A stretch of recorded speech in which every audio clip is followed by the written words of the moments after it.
Biden also noted the country still has to come together to defeat the coronavirus and rebuild the economy. There are still more questions than answers on whether any lawmakers or police assisted the pro-Trump rioters last week. Mike Bauer reports. It is not an exaggeration to say that many, many members of the House were nearly assassinated. Alexandria Ocasio-Cortez added that she felt some of her Republican colleagues would have willingly put her at risk during the Capitol riot. But that's just a portion of lawmakers' distrust of other lawmakers. Several Capitol police officers have been suspended and more than a dozen are being investigated for ties to rioters. 2 off-duty Virginia police officers have been arrested for their part in storming the Capitol. The Stop the Steal rally organizer named 3 GOP congressmen that helped him, as he put it, scheme the rally. And one former Navy pilot lawmaker asserts she saw lawmakers leading groups on reconnaissance tours of the building the day before the siege. More Americans are filing first-time unemployment claims. According to the Labor Department, 965,000 Americans filed for first-time benefits last week. That's up 181,000 from the previous week's revised level. Michael Kastner, NBC News Radio. NBC News Radio, I'm Tom Roberts. The investigation of last week's deadly attack on the U.S. Capitol is growing. Devlin Barrett with the Washington Post reports dozens of people on a terrorist watch list were in D.C. for the pro-Trump rally that preceded the Capitol siege. It's really about collecting data points about people for whom investigators have a concern that they could engage in violence at some point. Joe Biden plans to outline his plans for a new stimulus package he'll push once he becomes president. The president-elect will also talk tonight about how he plans to boost vaccinations around the U.S. Minority Leader Chuck Schumer says if the Senate votes to convict President Trump in his impeachment trial, he'll ask them to strip him of the ability to ever run for office again. Schumer did not say when the trial will begin. The FBI says Kevin Seifried was photographed carrying a Confederate flag during the siege of the Capitol building last week, and he's now in custody. Tom Roberts, NBC News Radio.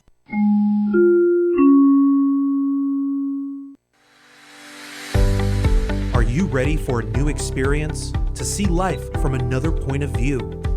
New hope, new expression, new joy. This is your radio hour. Welcome to Viewpoint with Father John. And welcome, friends. You're tuned to KCAA Radio, 1050 AM, 102.3 FM, 106.5 FM, or you can listen from anywhere in the wide world there. And there you go. It's my dyslexia on KCAAradio.com. This is Viewpoint with Father John, and I am your confused host, Father John Reed, along with my sidekick here, Dr. John Smith. You can also follow us on Instagram. Hopefully you'll find it if I can't tonight. I mean, I don't know what's going on. They must have forgot to put whiskey in my coffee or something. But you can follow us on Instagram or on Facebook. Just look for Viewpoint with Father John. And you can also follow me on Twitter at Father John Reed. And Father is spelled out, and R-E-I-D is the last name. It is Irish. Anything less would be uncivilized. All of God's children are endowed with extraordinary purpose and ability. I'm on a quest to help as many as possible in fully realizing their divinely inspired potential. Disposing of false narrative and embracing genuineness inspires clarity of purpose. My role is to help overcome self-imposed limitations in realizing one's spiritual potential. And folks, I want to tell you about the best pharmacy in Southern California. It's Claremont Pharmacy in the city of Claremont, on the corner of Indian Hill Boulevard and Indian Hill and Arrow Highway. It's on Indian Hill and Indian Hill. Folks, I'm sorry. I don't know. I really am sober. I don't know what's going on tonight. But anyhow, Dr. Nikki Ho owns this place, and she is the best pharmacist you will ever run across. And she takes care of all my diabetic needs and such. Maybe I should have taken an extra shot of insulin tonight or something. Now you're getting it. And while you're in the area, you might as well stop and get your hair cut over at Uppercuts Barbershop over in Pomona. See my personal barber, Sam, there, and he's a good guy, or see Leo. But they're really great folks there. Get a good haircut for a good price and a sharp-looking cut. If you like the way my hair looks, that's where I got my hair cut. And finally, I want to tell you about a good friend of mine. Now, this is not a paid advertisement. I want to be real clear about that. My friend Glenn Kirshner has a program on YouTube called Justice Matters. And Glenn was a federal prosecutor for 30 years. He was also a prosecutor in the Army JAG Corps. And he's a straight-up guy. If you want straight information on the things going on, particularly right now with all the craziness in Washington, I really recommend that you follow this guy. he's really sharp, and he doesn't give you bad information. You can fact check him, and you'll find out he's 100% the real deal. So, having covered all that, now I got to get to the stuff that's no fun, and that is about COVID. You know, I know with all the stuff going on in Washington right now, we've kind of forgotten about this illness going around. And as of before going on air, I get all my facts and my numbers from Johns Hopkins University. And right now, confirmed cases, that's confirmed cases, not guess about cases, 23,308,712.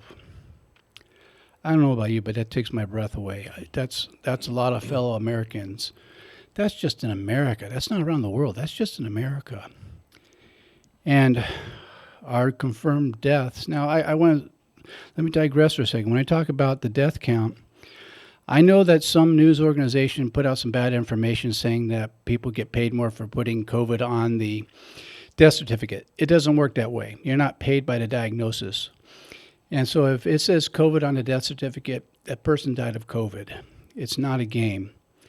And before going on air tonight, the numbers were 388,529 people have succumbed to this terrible illness. Please wear a mask. I know that the vaccines are coming out, but until everyone's vaccinated, we really need to be careful for one another. Over a 5-day period, I did 4 funerals. 3 out of the 4 were from COVID, people dying of COVID. Try to tell these families it's a hoax. They're the ones in grief. I had one of them today out in Culver City, and it's just heartbreaking. So let's do this thing together. I mean, our country has had a lot of trouble the last few years with being divided. Let's come together on this. It's worth coming together on. Let's protect each other. Just wear a mask. It's not that big of a deal. And if I look red in the face, it's not because I'm mad. It's because the air conditioning's out tonight in the radio station, and it's hot in here. And so not only do I have a hot mic, I have a hot whole everything right now from the heat in here. So having said that, my co-host tonight, he's not just a guest, he is a co-host. And he's my fill-in host whenever I'm out of town or if I'm playing hooky. Don't say anything, Frank, that I sometimes play hooky. But Dr. John Smith. And, Dr. Smith is not just a dear friend. He is a psychotherapist. And he's the author of the book, The Authentic Man, A Guide to Happiness and Purpose. And he's also a college professor. He's one of them educated guys. He didn't send off a mail order thing and get a FDED doctor. No, it's real. It's real. And tonight we have some serious stuff we're going to talk about. We've been doing this 4-week series. I'm sorry, I'm getting overheated here with all this heat in there. Now I know what it's like to be in heat. That's right. That's right. I now have more compassion for my dog.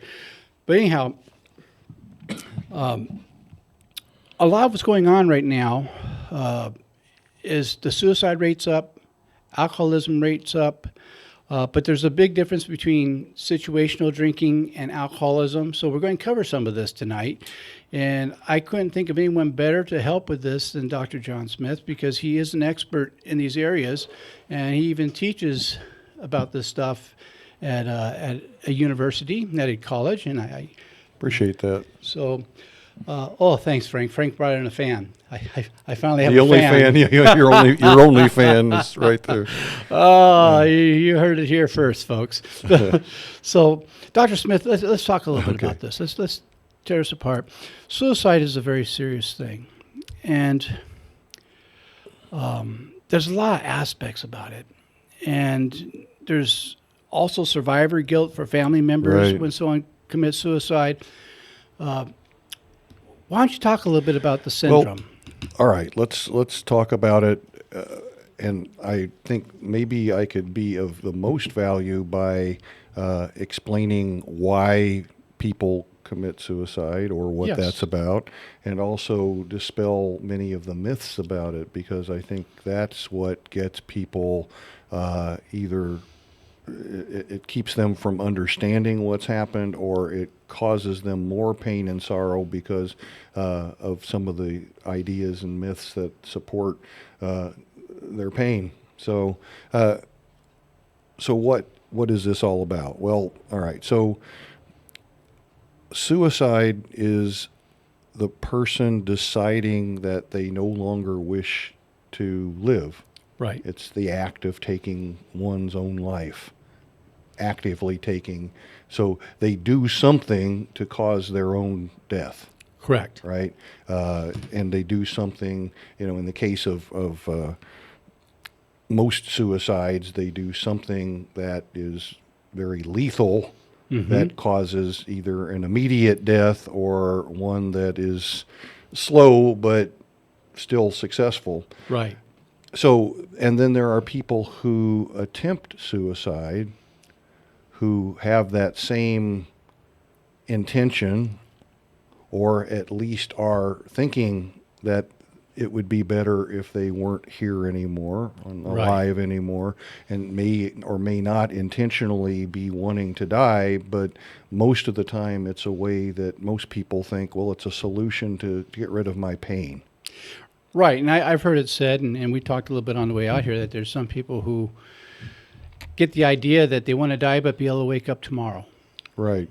For many, many years, about the first 10 years of my career, I worked in what we called crisis intervention. In fact, I was back east, I was the director of a crisis and suicide intervention hotline. So I was very, very involved in understanding suicide. In fact, part of my job was to go out and educate people about this. And one of the being a person on the phone, on the line with people who were calling who were suicidal, I kind of learned a lot about the different things that go through people's minds. And what we used to teach our volunteers who were manning the phones was that if they call the crisis and suicide hotline, there's a part of them that is still not wanting to die. Correct. All right. They're in pain. They may be considering it. They may have we had often had people call who had already done something. Right. And we'd had to, try to get them help. But the point being is that, there are people, yes, that if they're just going to do it, they go do it. Right. All right. And they don't necessarily tell anybody. They don't necessarily make a big deal out of it. And they do complete suicide. And I want to talk about that for just a second. I know I'm interrupting you. No, it's fine. Because a lot of families I've worked with have said, how did I miss the signs? And sometimes these people don't put out the sign. That sometimes they do, sometimes they don't. Well, let me tell you, I've been in the field now almost 40 years, and while most people who commit suicide have given off clues, it isn't usually until after the fact that we can put the puzzle together, because usually the cues are very subtle, and even professionals very often have no way of particularly being able to know that unless the person just says, yeah, I'm going to do it. And, we're trained in assessing it, but even then, people don't always tell us the truth. So some of it's a gut feeling. And, but let's think about it. If I'm a family member or a friend or whatever, I may not know what signs to look for. They may be right in front of my face, but I don't see it, or I don't see it in time. And it isn't until after the fact that I say, oh, that's what they meant. Or, gosh, they were acting kind of strange, or they were posting silly, weird things on their social media, and I didn't realize it, or I didn't take them seriously. I think one of the things that I cannot emphasize enough is that if a person is talking about suicide, you need to take it seriously.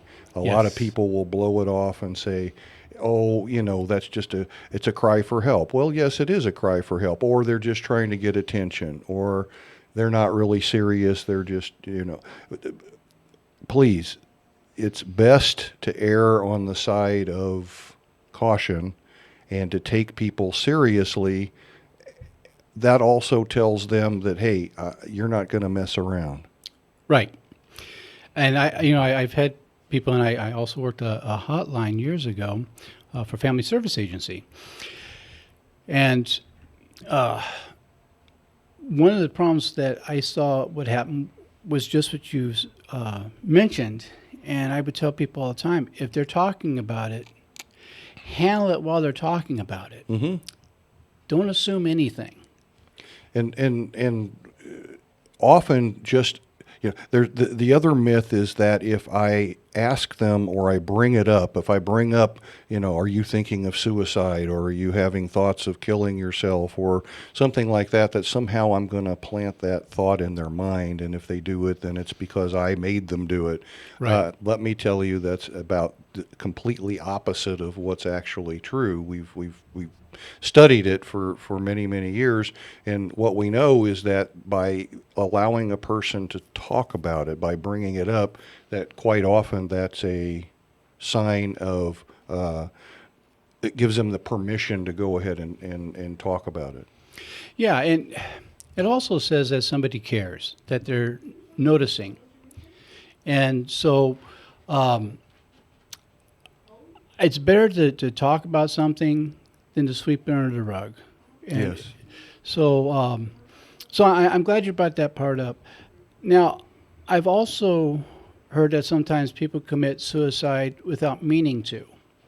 Correct. And you want to talk about that for a moment? Well, all right, there's two things that go on. One is that most people who complete suicide have actually attempted suicide or rehearsed it. We sometimes will call that a gesture, meaning that they may have taken a handful of pills. They may have held a gun to their head even though it wasn't loaded, or they may have loaded it and they may have seen, well, can I really do it? But they Right. didn't follow through with it. So rehearsing for that is very common. So I always say, if a person has done it, even if it didn't appear that it was, quote, serious, that's usually a sign that they're rehearsing and that the next time it might be the last time. Yeah. That's heavy stuff. And we're coming up to our first commercial break. You're listening to Viewpoint with Father John on NBC Radio, KCAA, and we'll be back in 90 seconds right after this commercial break.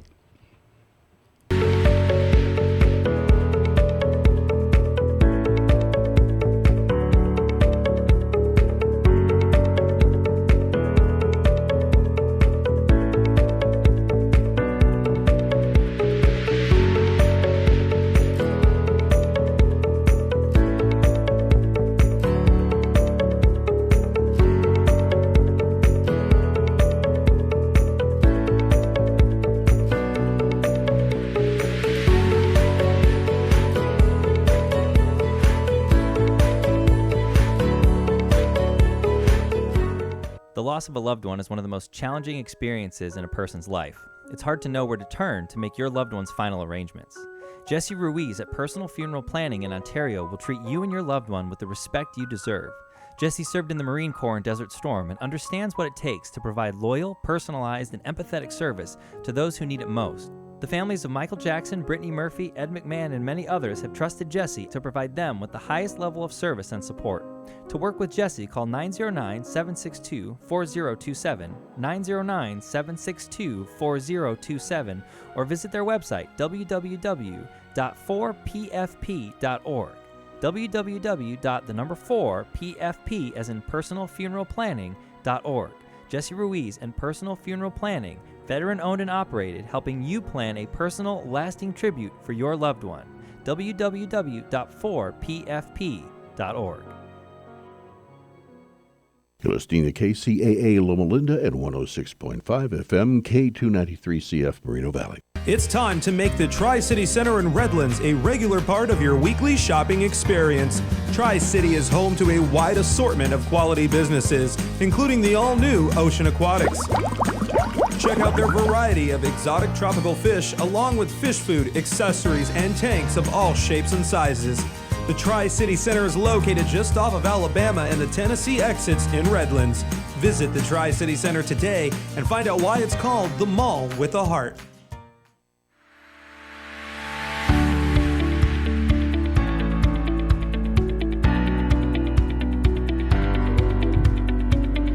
And welcome back. You're listening to NBC Radio, KCAA. This is Viewpoint with Father John. Our call letters are 1050 AM, 102.3 FM, 106.5 FM, or you can tune in anywhere in the world at KCAA Radio.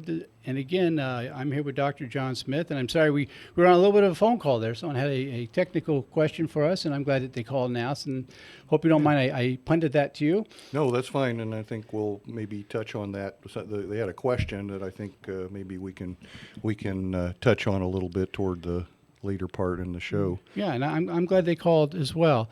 And so so we were talking about where people sometimes commit suicide on accident.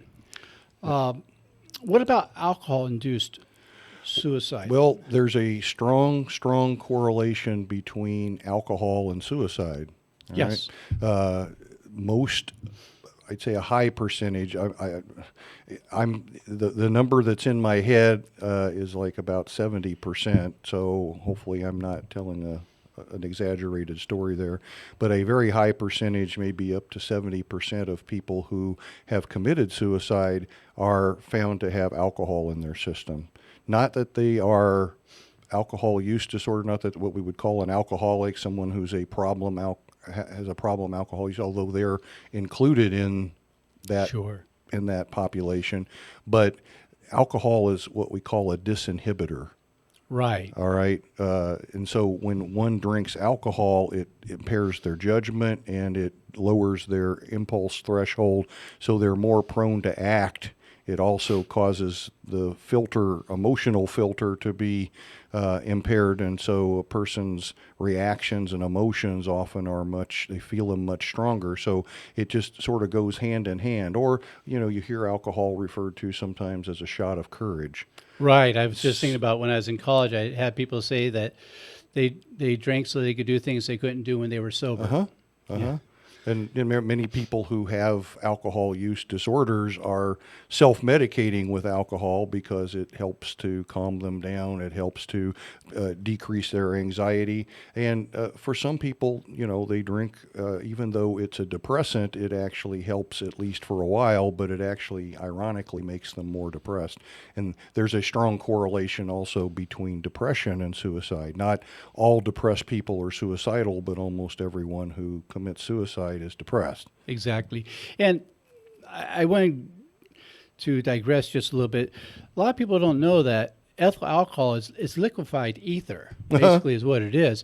And back when I was young, and maybe when you were young, I'm not going to give any ages out here, but ether was used in the operating room. And one of the real misnomers, and it drives me crazy sometimes, but people say alcohol is like a truth serum. It's not. The reasons doctors were sworn that they cannot repeat anything that was said in the operation room is because people will say things that aren't true in there under the suggestion or under the influence of the ether. Right. So ethyl alcohol is liquefied ether. Yep. And so it's not a truth serum. It may make a red chicken look purple, okay? Yeah. It may intensify some feelings, but it's not a truth serum. And dealing with families who have dealt with alcoholism, quite often I've told them that, just because they said this when they were drunk doesn't mean they really feel this way. Yeah. Yeah. So, although then we have to combat the old saying, what, in vino veritas, in wine there is truth. So, it's it can go both ways, I guess.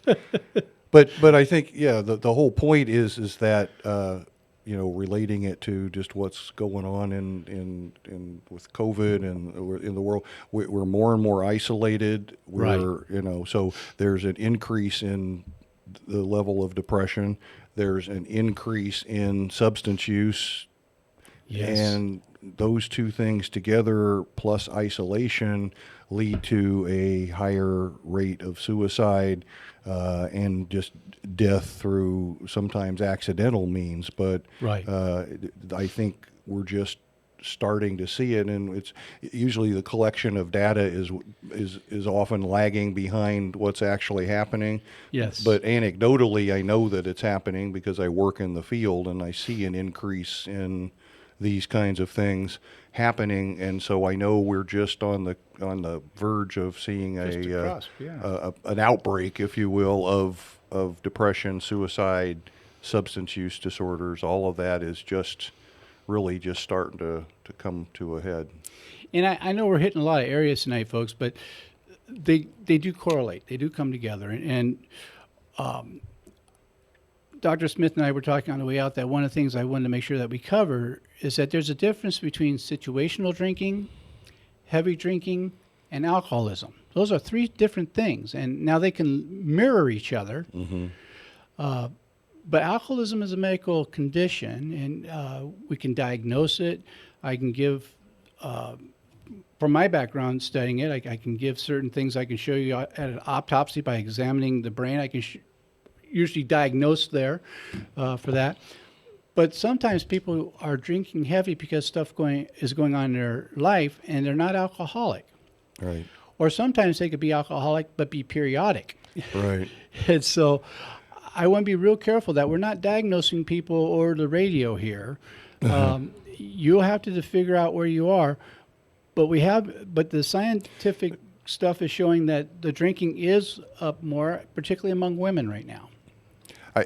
The way that I think maybe it would be the safest way to help people understand whether there's a problem or not, and I always tell people, I don't know if you have an alcohol problem or not, but alcohol sure seems to be causing problems in your life. Yes. Which helps people to see that, okay, because you use that term alcoholic, whatever people, I'm not, no, it causes a defensive reaction. Help them look at what's happening in their life and how their life is working or not working, and how is alcohol related to what's happening or not happening in their life, and then or other substances. It doesn't have to just be alcohol, and what's going on there, because it's a little easier to see, okay, this is related to that, and if I didn't do that, then these bad things wouldn't be happening. It's a little easier to see it that way. I think that's a great way of putting it. And a friend of mine used to say, if alcohol continues to create problems in your life and you continue to drink anyhow, you might be more than just a heavy drinker. That's right. That's right. Well, and technically that's one of the criteria, is when one continues to use substances in spite of mounting negative consequences, whether those be legal consequences, medical or health issues, relationship problems, and so forth.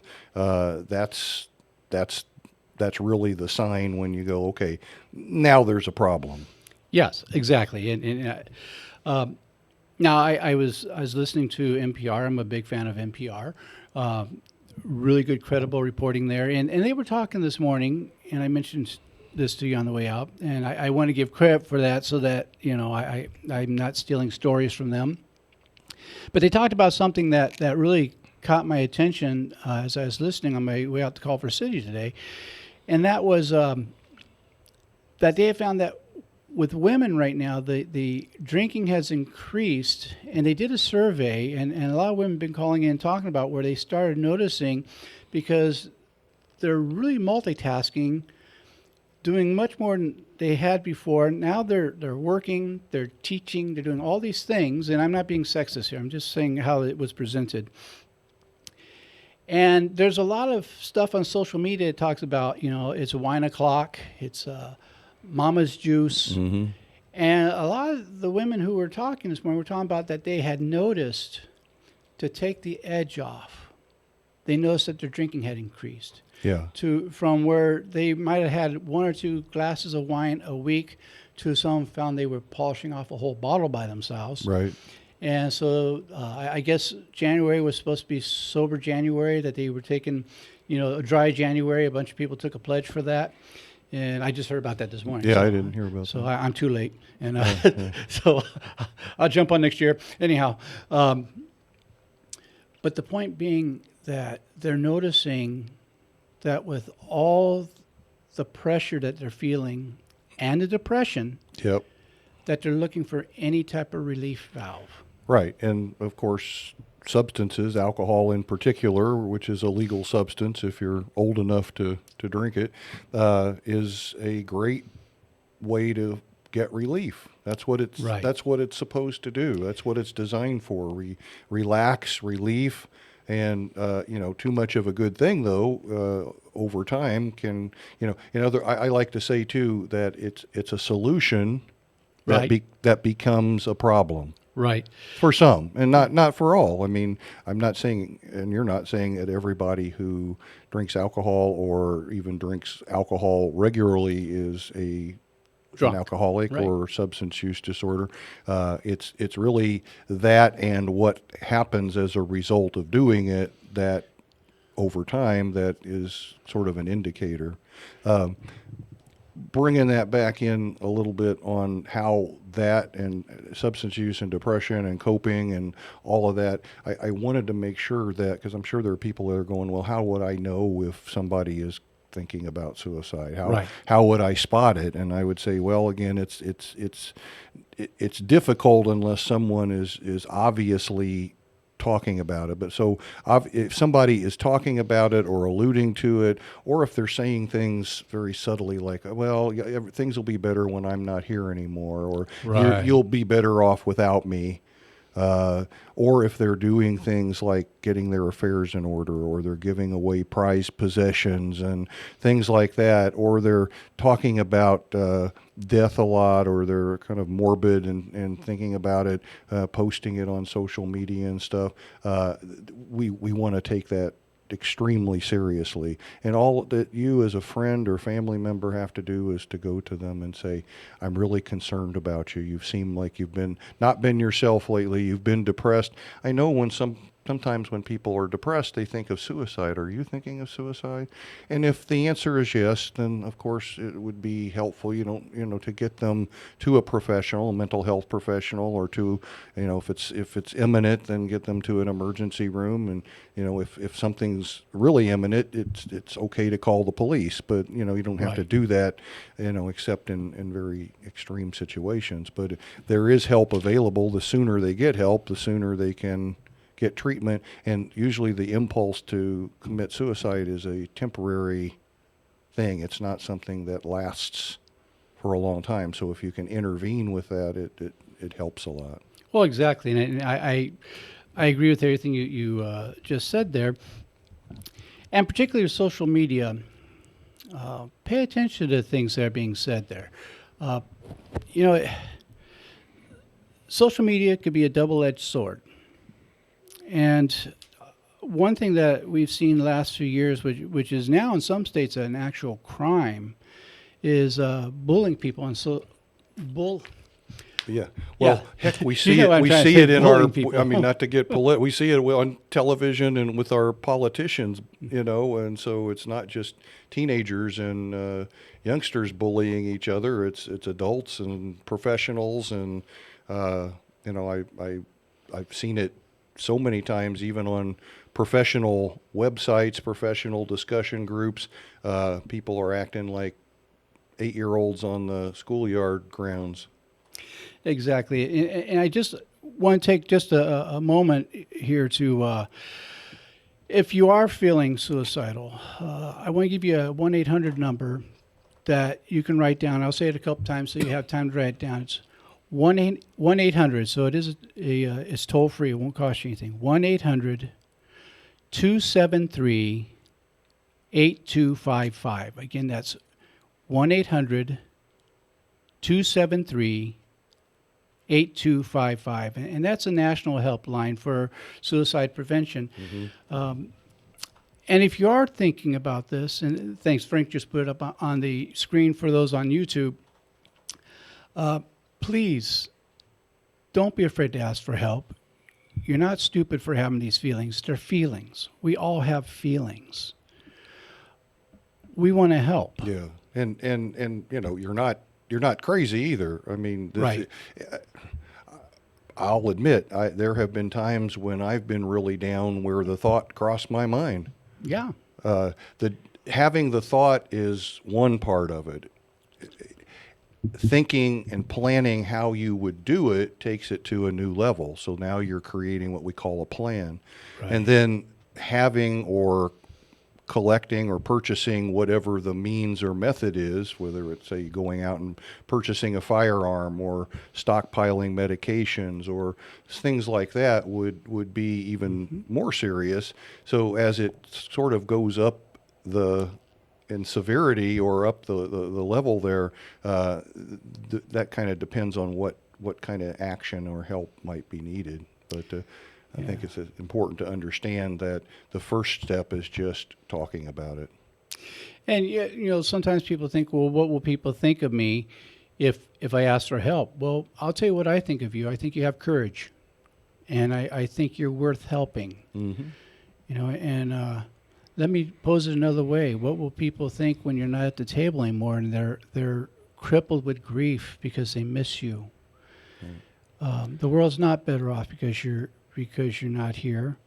You're important. You're part of this world we have, and you're supposed to be part of it. Yeah, and often people who get to that point have gotten themselves convinced that no one cares and that they're not worthy of any sort of help or love, and so it just compounds it, so they feel totally alone, even though they're not. Or they may not be. So it's very important. I wanted to acknowledge the person that called over the break and just say thank you for calling. We appreciate it, and your point was very well taken. And I don't want to get into too much about it because it sort of isn't what we're talking about, but it's related. And his main question was, well, aren't there times when a person might have a right to take their own life? And I said, well, I have a professional opinion and I have a personal opinion. There are states, I believe Oregon being one of them, where they legally have the right to die. All right. And so I'm going to say my personal opinion is, yes, I believe there are times when people should have the right to do that. Our show and focus tonight is on the people that aren't clear on that. Exactly. And, we're not talking about having a terminal disease here. We're talking about people who are thinking about this due to depression or through situational things that are happening. Sometimes I've heard it said a permanent answer for a temporary problem. Yeah, that's true. And that's what I was saying. It isn't the impulse to do it is generally a temporary impulse, and it's passing, and you can get that person through that crisis stage and talk about it and get them past that impulse point. You've saved their life. When we come back from break, I want to change the conversation just a little bit because of a misunderstanding that I find quite often about depression, where people say, well, just cheer up. And sometimes people just cheer up enough to commit suicide. So when we come back in 90 seconds, we'll talk about that. You're listening to Viewpoint with Father John, tonight with Father John Reed and Dr. John Smith.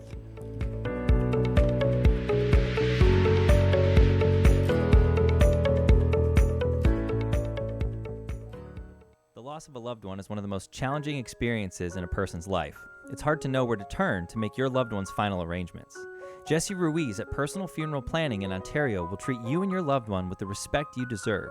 Jesse served in the Marine Corps in Desert Storm and understands what it takes to provide loyal, personalized, and empathetic service to those who need it most. The families of Michael Jackson, Brittany Murphy, Ed McMahon, and many others have trusted Jesse to provide them with the highest level of service and support. To work with Jesse, call 909-762-4027, 909-762-4027, or visit their website, www.4pfp.org. www.4pfp as in personal funeral planning.org. Jesse Ruiz and Personal Funeral Planning, veteran owned and operated, helping you plan a personal, lasting tribute for your loved one. www.4pfp.org. You're listening to KCAA Loma Linda and 106.5 FM, K293CF Moreno Valley. It's time to make the Tri-City Center in Redlands a regular part of your weekly shopping experience. Tri-City is home to a wide assortment of quality businesses, including the all-new Ocean Aquatics. Check out their variety of exotic tropical fish, along with fish food, accessories, and tanks of all shapes and sizes. The Tri-City Center is located just off of Alabama and the Tennessee exits in Redlands. Visit the Tri-City Center today and find out why it's called the Mall with a Heart.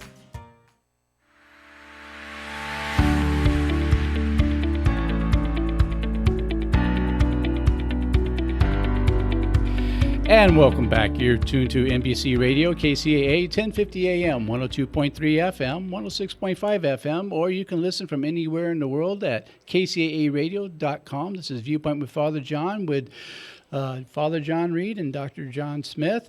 And shout out to the best sound man in the business. Woo-hoo. Frank is the man with the... Yes. I can't think of anything that rhymes with that. The man with the plan? The man with the plan, but that was already plan. taken, so I was trying for something new. That. The man with the sweatshirt tonight. That's right.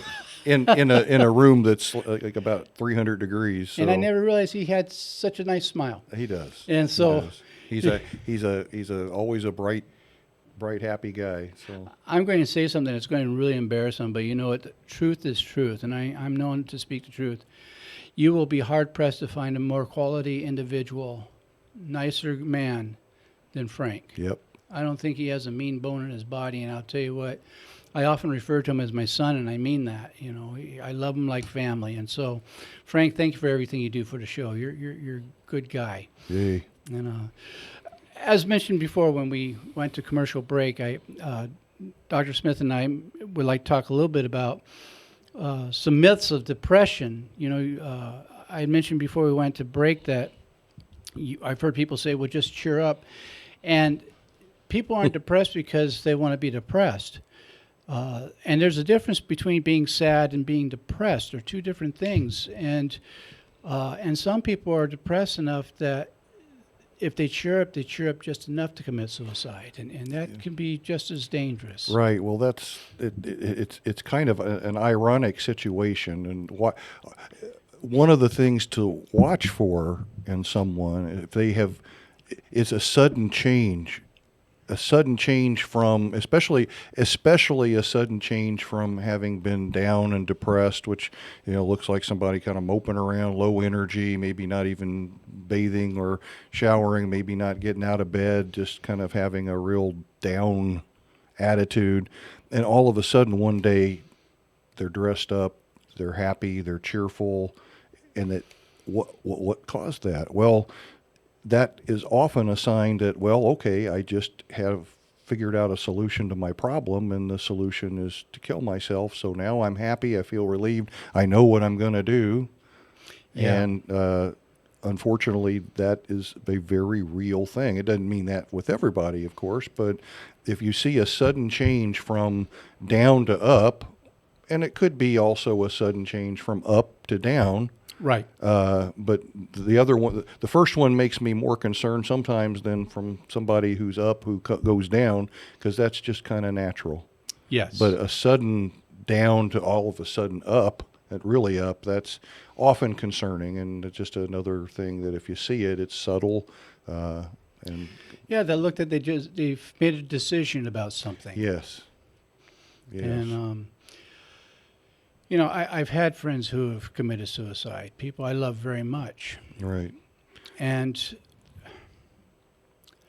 oftentimes, particularly because, you know, I have training, I think of everything I should have said or done and all these things. And, of course, we all play Monday morning quarterback with ourselves on that. And I had one in particular, I was so angry with myself because I thought, if I just gone and saw Gustavo one more time, I passed by the store he worked all the time, and something told me to stop in and say hi. I didn't, and next thing I heard, he had committed suicide.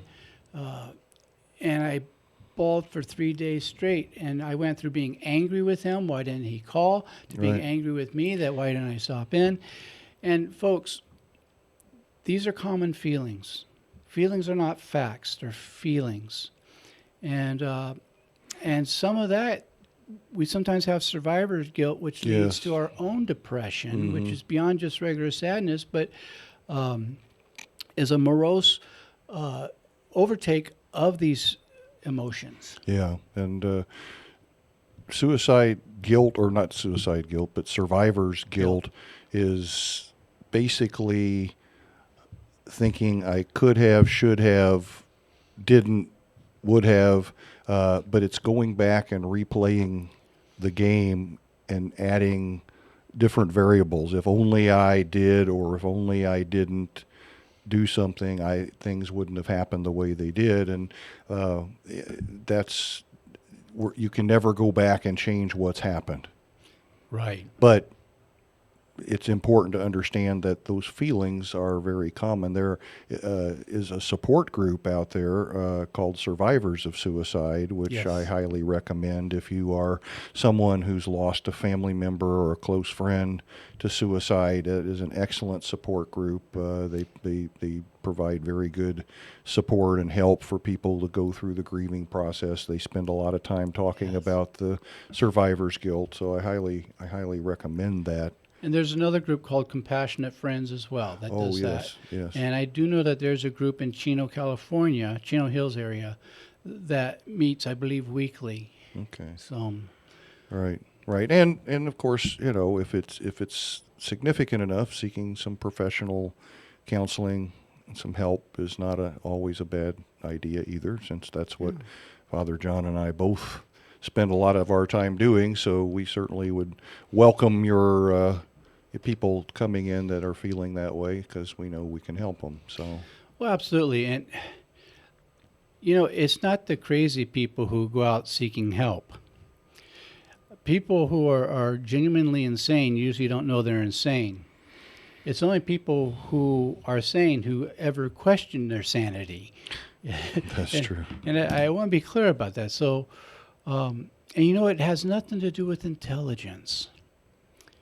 I know at one time in the early days of psychiatry, they thought there was a correlation between IQ and depression and all this stuff. But that was back in the Stone Age. Right.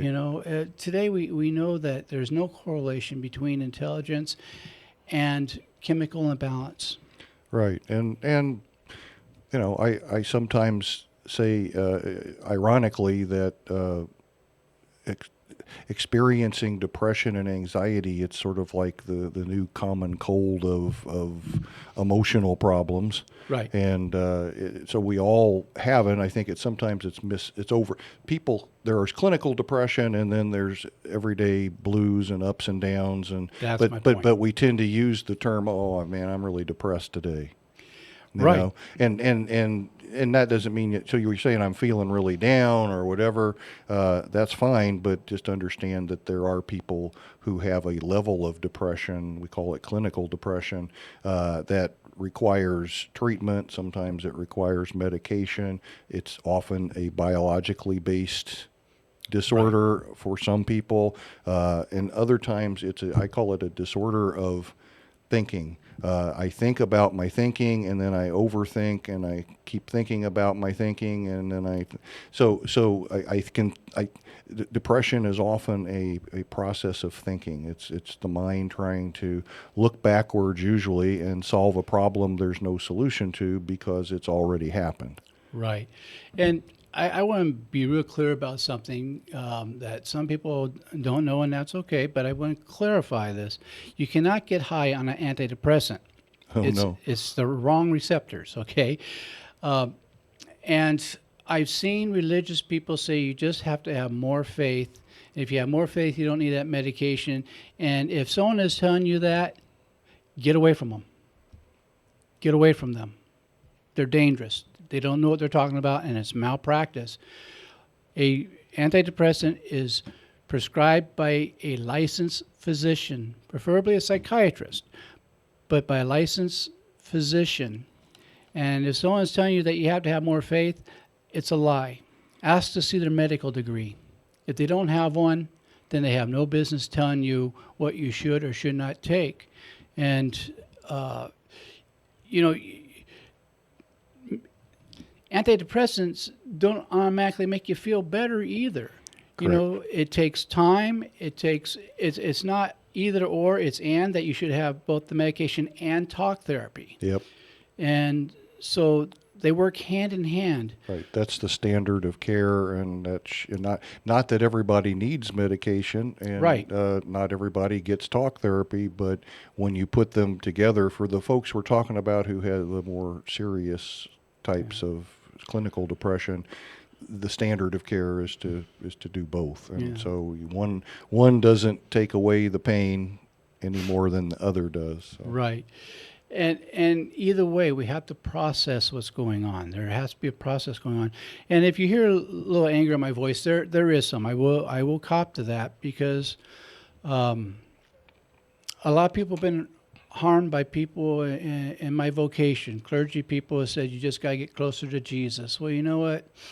I think Jesus would say, you know what? There's doctors too. I love you. And see the doctor too. We work together. The physician and metaphysician should work hand in hand, not in place of each other. Perfect.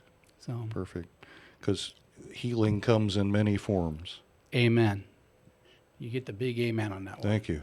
Thank you. I'll give but you. I believe that. I mean, there's spiritual healing, there's emotional healing, and then there's physical healing, and there are practitioners of all of those arts that can come together to provide healing, and holistic healing, if you will. Yes. Well, I worked as a hospice chaplain for a number of years, and I love the fact that we had a team approach to the patient. We had the physician, the RN, the LVN, the social worker, the home health aides, and we were a team, a multidisciplinary team for both the patient and the patient's family, and none of us took the place of any of the other ones. And what I'm trying to say here is take a team approach. Dr. Smith said it very well, holistic, but most importantly, get help. Right. If you don't remember anything else we said tonight, remember this, get help. You're worth it. Even if you don't believe it, believe that I believe it, that you're worth it. And I'm begging you to get help if you're struggling tonight. We're in our last 6 minutes here, I think. Am I telling time right, Frank? Am I pretty close? I'll say 7 minutes. Okay. Okay. Well, all right. Well, so give or take. So go on a rant. Go on a rant. Okay. Well, we've covered a lot of ground, and I hope we didn't sound like we were being too all over the place. We were trying to cover a lot of ground tonight. We started off talking about the increase in suicide thinking, suicide rate, and what are some of the causes, depression and substance use, in particular alcohol. And then wanted to kind of give you all some heads up on what to look for, what are some of the signs for all of them, especially for someone who might be considering suicide. And I wanted to dispel some of the myths, because there are a lot of them. Yes. that still persist, unfortunately, so one little thing that I think might be interesting to cover, because it's also I think just a heads up, it's called contagion. All right, suicide can be contagious.